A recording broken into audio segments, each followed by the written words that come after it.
அப்படியே அப்படியே இருக்கும்.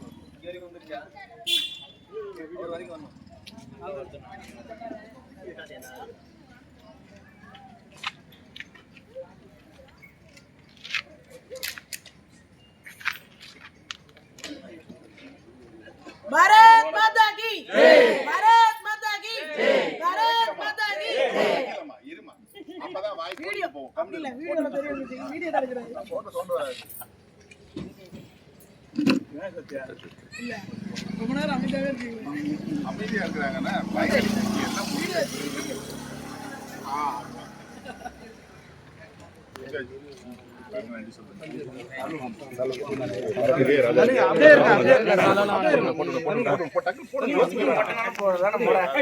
விஜய் அப்படியே சேர்த்து போடுங்க. எங்க எங்க இது கிளி கலர்ல அது நிக்க சொல்லுங்க. இங்க எங்க வாங்கடா.